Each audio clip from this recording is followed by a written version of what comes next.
Assalamualaikum warahmatullahi wabarakatuh. Nama saya Aldo Nurfi, absen 2 dari 12 MIPA D, dan dalam rangka ujian praktik agama Islam saya akan membacakan kisah dari Nabi Musa. Kisah Nabi Musa alaihissalam diutus oleh Allah untuk Bani Israel di Mesir. Kisah Nabi Musa ini diabadikan dalam Al-Quran. Selain untuk menyelamatkan kaumnya dari kekafiran, Musa juga diutus untuk menyadarkan penguasa Mesir saat itu, yakni Fir'aun yang menahbiskan dirinya sebagai Tuhan. Kesombongan dan kekejaman Fir'aun itu membuat masyarakat Mesir takut dan tunduk kepadanya. Firaun juga tidak segan membunuh bayi laki-laki karena dianggap akan mengganggu kerajaannya. Dalam Al-Quran, waktu bayi Nabi Musa sengaja dihanyutkan oleh ibunya, Aminah, di sungai Nil agar tidak dibunuh oleh bala tentara pegawai Firaun, tindakan ibu Musa itu karena mendapat ilham dari Allah. Dan kami ilhamkan kepada ibu Musa, susuilah dia, dan apabila kamu khawatir terhadapnya, maka jatuhkanlah dia ke sungai Nil. Dan janganlah kamu khawatir, dan janganlah kamu bersedih hati, karena sesungguhnya kami akan mengembalikannya kepadamu dan menjadikannya salah satu dari orang Rasul. Quran Surat Al-Qasas ayat 7. Ibnu Katsir dalam kitabnya Tafsir Ibnu Katsir menerangkan bahwa rumah ibu Musa berada di tepi sungai Nil. Maka ia membuat sebuah peti dan dipersiapkannya sedemikian rupa. Lalu ia menyusui bayinya dengan tenang. Apabila masuk ke dalam rumahnya seseorang yang ia takuti, maka ia akan pergi dan menaruh bayinya dalam peti itu. Lalu ia hanyutkan ke sungai Nil. Tetapi peti itu diikat dengan tali yang berhubungan dengannya. Pada suatu hari, datanglah kepadanya seorang yang ia takuti masuk ke dalam rumahnya. Maka ia pergi dan meletakkan bayi itu ke dalam peti. Lalu ia hanyutkan ke sungai Nil. Tetapi karena terburu-buru, ia lupa mengikatnya dengan tali. Maka peti itu terbawa hanyut oleh aliran sungai Nil, sehingga melewati istana Raja Fir'aun, dan dipungutlah oleh dayang-dayangnya. Kemudian dayang-dayangnya membawa itu ke dalam istana dan menemui istri Fir'aun. Setelah istri Fir'aun membuka peti itu, ternyata di dalam terdapat seorang bayi laki-laki yang sangat tampan, lucu, dan bercahaya. Allah menjatuhkan rasa cinta ke dalam hati istri Fir'aun terhadap Musa saat memandangnya. Maka dipungutlah Nabi Musa ke keluarga Fir'aun, dan akibatnya dia menjadi musuh dan kesedihan bagi mereka. Sungguhnya Fir'aun dan Haman beserta tentaranya adalah orang-orang yang bersalah, dan berkatalah istri Fir'aun, ia menjujukkan mata hati bagiku dan bagimu. Janganlah kamu membunuhnya, mudah-mudahan ia bermanfaat kepada kita, atau kita ambil dia menjadi anak. Perempuan-perempuan itu tidak tahu apa yang dalam peti, maka mereka tidak berani membukanya sebelum memberitahu istri Fir'aun. Semula mereka khawatir, tetapi setelah dibuka dengan hati-hati, mereka kaget bukan kepalang karena isinya seorang bayi. Asia binti Muzahim mengatakan, seperti yang disitir oleh firman-Nya, ia adalah penjujuk mata hati bagiku dan bagimu. Al-Qasas ayat 9. Maka Fir'aun menjawab, itu adalah bagimu, tapi bagiku tidak.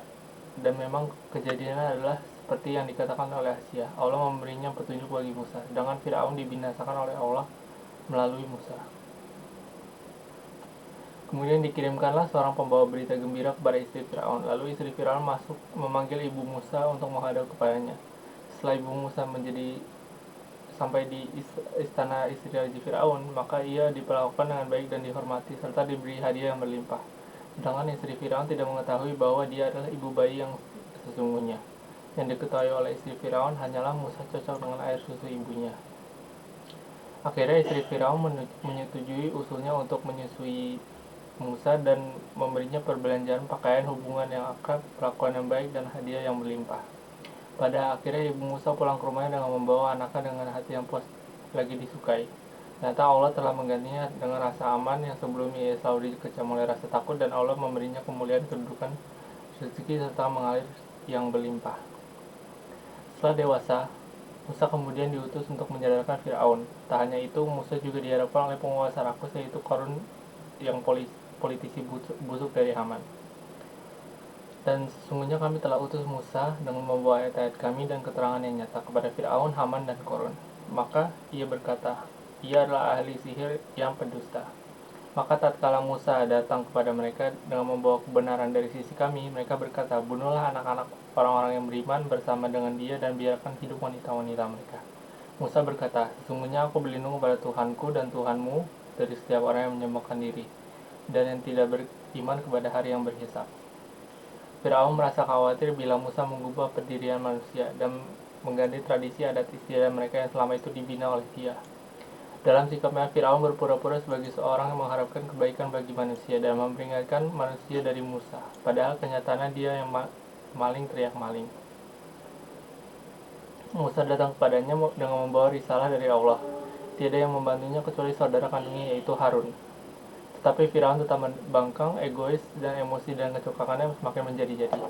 Bahkan ia mengaku-ngaku hal yang tidak pantas bagi dirinya, berani berbuat kurang ajar terhadap Allah, serta menghina menganiaya golongan orang-orang yang beriman dari kalangan kaum Bani Israel.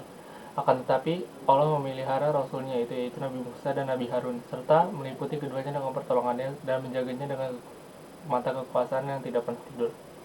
Hujah perdebatan dan mukjizat ditegakkan oleh tangan Nabi Musa, dan Allah menampakkan melalui Nabi Musa secara berangsur-angsur dan berturut-turut, sehingga membuat akal kebingungan dan hati merasa kagum dengannya. Di hadapan mukjizat itu tiada satu daya upaya pun yang dapat menghadapinya. Hal seperti itu tidak lain datang kecuali dari Allah Subhanahu wa taala. Setiap kali mukjizat muncul disusul dengan mukjizat lainnya yang lebih mengagumkan. Firaun dan pemuka-pemukanya, Allah melaknat mereka tetap bersikeras mendustakan mukjizat itu dan mengingkarinya dan menyombongkan diri terhadap Allah, sehingga pada akhirnya Allah melimpahkan azab terhadap mereka dengan azab yang tidak dapat dihindari, yaitu Allah menenggelamkan mereka semua. Sekian cerita Nabi Musa. Saya Aldo Nurfi dari 12 MIPAD absen 2. Assalamualaikum warahmatullahi wabarakatuh.